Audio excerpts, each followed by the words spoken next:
जब मैं ट्रक चलाता था तो अक्सर नए रास्तों पर मैं ही आगे रहता था, जिसे हमारी लाइन में रास्ता खोलना कहते हैं। मेरे निकलने के बाद ही दूसरे ट्रक वाले आगे बढ़ने की हिम्मत करते थे।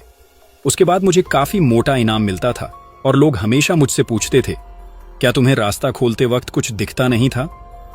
मैं थोड़ी देर सोचता, ज्यादा कुछ नहीं, बस अक्सर लोग रात में ट्रक रुकवाने की कोशिश करते थे और कभी कभी कोई एक्सीडेंट का नाटक करने के लिए सड़क के बीच में गिर जाता था। कभी कभी तो हाईवे पर एक जैसे दिखने वाले कई गांव भी नजर आते थे। जब मैं 12 साल का था, मैंने एक बुजुर्ग को खाई से निकाला था जो हवा के थपेड़ों से लड्डखड्डा रहे थे। उन्होंने मुझसे कहा, तुम्हारी किस्मत में एक साया इंसान बनना लिखा है। और फिर उन्होंने मुझे किसी अनजान चीज से बना 11 गांठों वाला एक आत्मानाशक चाबुक दिया। मुझे उनकी बात पर यकीन नहीं हुआ। 18 साल की उम्र में मैं ट्रक चलाने के लिए गांव से निकला और 30 की उम्र तक मेरी अपनी कंपनी और परिवार था।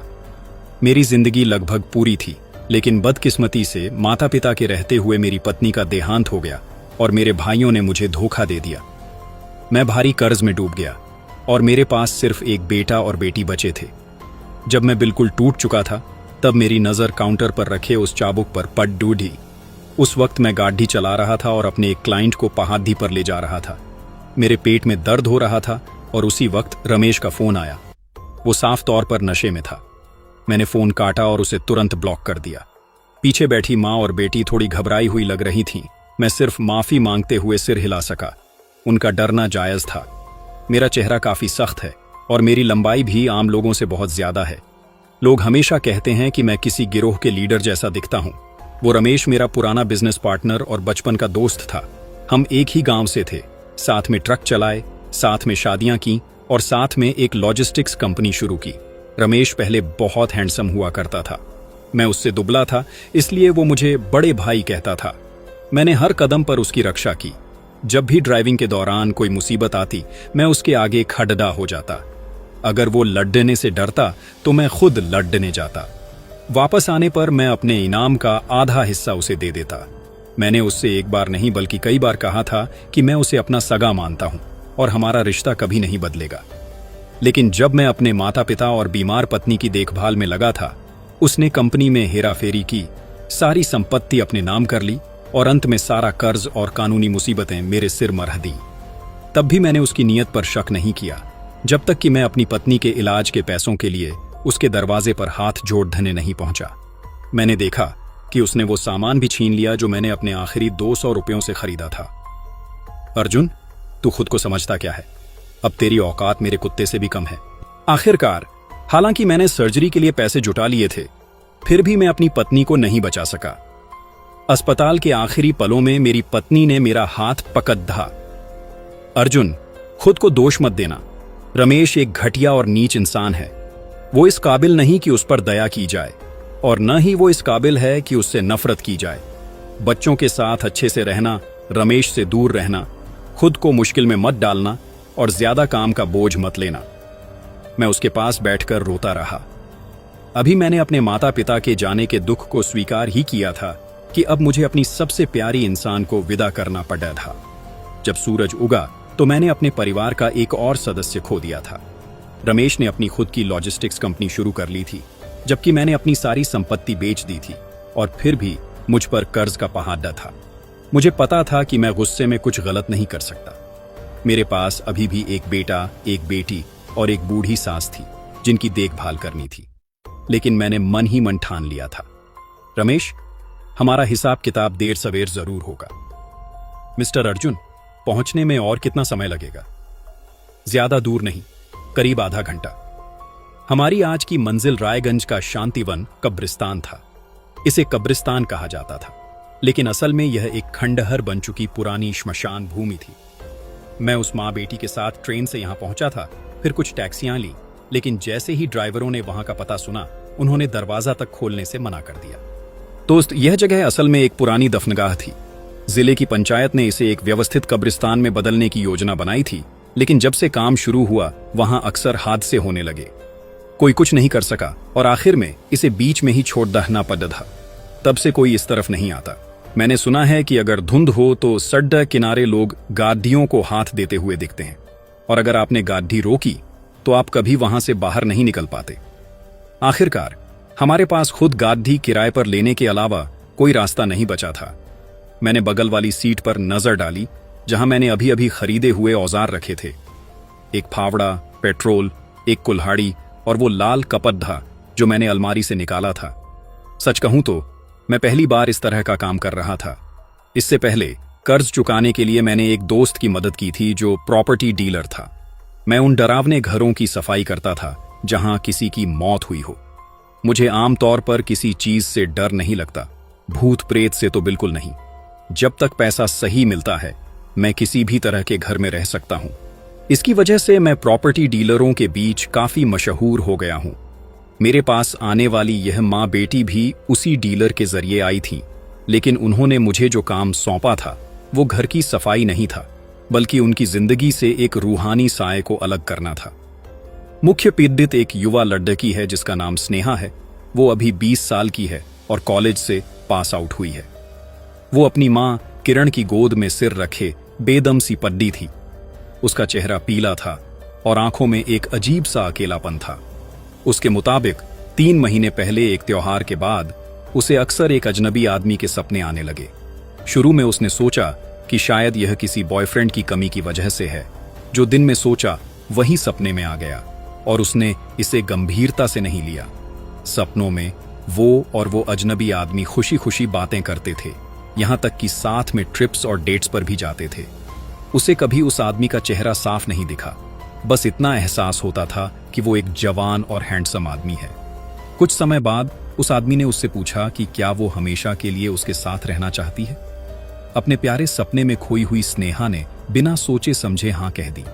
जैसे ही उसने हां की, सब कुछ बदल गया। स्नेहा के सपने डरावने और खौफनाक होने लगे।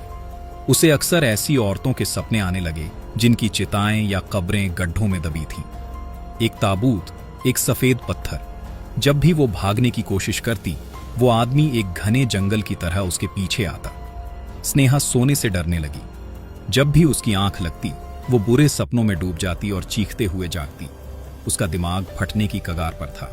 स्नेहा की मां किरण उसे कई बड़े अस्पतालों में ले गई, कई मनोचिकित्सकों को दिखाया और ढेरों दवाइयां दी, लेकिन कुछ काम नहीं आया। आखिरकार उन्हें मंदिर और दरगाहों के चक्कर काटने पड़े, जहां उन्होंने कई जानकारों और तांत्रिकों से मुलाकात की। कई जानकारों ने कहा कि स्नेहा के पीछे एक छाया प्रेत लग गया है और वो उसकी जान लेना चाहता है। उन्होंने कई पूजा पाठ किए, पुतले जलाए, लेकिन स्नेहा के डरावने सपने और भी बदतर होते गए। उसने नींद में चलना शुरू कर दिया। धीरे धीरे उसकी हकीकत और सपनों के बीच का फर्क मिटने लगा और कई बार तो वो छत से कूदने ही वाली थी। कुछ ही समय पहले स्नेहा नींद में फिर से चली और उसने कागज के एक टुकड़े पर एक पता लिखा, शांतिवन कब्रिस्तान, रायगंज। किरण ने अपने फोन पर लोकेशन चेक की और वो सन्न रह गई। पते के साथ एक पुराने साधु ने किरण को एक सलाह दी। उसे किसी ऐसे इंसान को ढूंढना होगा जिसकी प्राण ऊर्जा बहुत ताकतवर हो और जिसके ग्रह नक्षत्र बहुत भारी हों, जो स्नेहा के साथ उस जगह जा सके। उन्हें उस साए के वजूद को ढूंढना होगा। दोपहर के वक्त उसे खोदकर निकालना होगा और उसे जलाकर राख करना होगा, ताकि उसका प्रभाव खत्म हो जाए और यह रिश्ता हमेशा के लिए टूट जाए। हालांकि यह खतरनाक था। अगर वो इंसान उस साए को काबू नहीं कर पाया तो न तो वो और न ही स्नेहा वापस आ पाएंगे। ऐसी जानलेवा बात सुनने में तो आसान लगती थी, लेकिन इसे करने के लिए किसी को ढूंढना नामुमकिन था। किरण ने बहुत पूछताछ की और आखिरकार एक प्रॉपर्टी डीलर के जरिए मुंह तक पहुंची। शुरू में मुझे शक हुआ। आखिर यह सब बहुत अजीब और फिल्मी लग रहा था। मुझे उस साए से डर नहीं था, पर मुझे लगा कहीं किरण और स्नेहा धोखेबाज तो नहीं। लेकिन जब मैं किरण और स्नेहा से खुद मिला तो मैं मना नहीं कर पाया। मेरा दिल नहीं माना। किरण इतनी बेबस दिख रही थी जैसे मैं तब था जब अपनी पत्नी के इलाज के लिए दर दर भटक रहा था। जब उसने मुझे देखा तो उसे लगा जैसे उसे डूबते को तिनके का सहारा मिल गया हो। इससे पहले कि वो कुछ बोल पाती, वो जमीन पर गिर गई। मैंने तुरंत उसे संभाला। मिस्टर अर्जुन, हमारे पास अब कोई और रास्ता नहीं है। प्लीज, मेरी बेटी अब और बर्दाश्त नहीं कर पाएगी। मैंने स्नेहा की तरफ देखा। उस छोटी सी बच्ची ने लंबे समय से चैन की नींद नहीं ली थी। उसने अपनी मां को उठाने की कोशिश की, पर उसमें जान ही नहीं थी। मां बाप का दिल हमेशा प्यार और फिक्र से भरा होता है। मेरी भी एक बेटी है। मैंने इस काम के लिए हामी भर दी। चाहे जो भी हो, मैं तुम्हारे और तुम्हारी बेटी के साथ चलूंगा। जल्द ही हम अपनी मंजिल पर पहुंच गए। हम पहुंच गए थे। पूरा कब्रिस्तान एक पहाड़ी ढलान पर बना था। कुछ कब्रें नई और साफ सुथरी लग रही थीं, जिन पर पत्थर और ईंटें लगी थीं, लेकिन ज्यादातर कब्रें लावारिस और टूटी फूटी थीं। क्या तुम्हें उस जगह का नाम पता है? स्नेहा किरण की बाहों में दुबक गई। वो सुध बुध खो चुकी थी। काफी देर बाद उसने अपना सिर हिलाया। मैंने उससे पूछा था, पर उसने मुझे नहीं बताया। अब हम क्या करेंगे? यहां तो इतनी सारी कब्रें हैं। स्नेहा, फिर से सोचो, क्या कोई और निशान याद है? स्नेहा खिड़की के बाहर देखने की हिम्मत भी नहीं कर पा रही थी। नींद न आने की वजह से उसे सोचने में दिक्कत हो रही थी। उसने अपनी आंखें मूंद दी, बहुत देर तक सोचा और फिर कहा, वहां लालटेन थे। वो मुझे अपने घर ले गया था। मुझे याद है वहां 2 बड्ढे लालटेन थे। जब हम अंदर घुसे तो वहां एक मंच भी था और मछलियां भी थीं।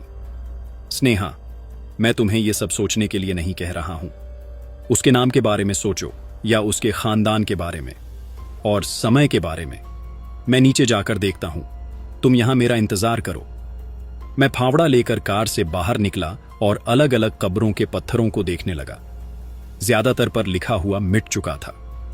पीछे की तरफ जो पुरानी कब्रें थीं, उनके पत्थर तक गल चुके थे।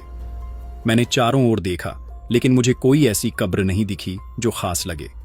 दोपहर होने वाली थी और मैं सोच रहा था कि क्या मैं किसी भी कब्र को खोद दूं, ताकि स्नेहा के मन का डर निकल जाए।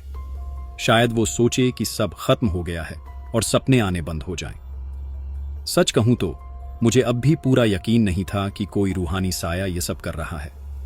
जैसे ही मैं एक जगह चुन रहा था, अचानक मुझ पर एक परछाई पड़ी, जिससे मुझे बहुत अजीब सा महसूस हुआ। मैंने उस परछाई का पीछा किया और देखा कि कुछ पुरानी कब्रों के पीछे बरगद और नीम के पेड़ों की एक घनी कतार थी। पेड़ाच बहुत पास पास लगे थे और उनमें से 2-3 तो सूख कर मर चुके थे।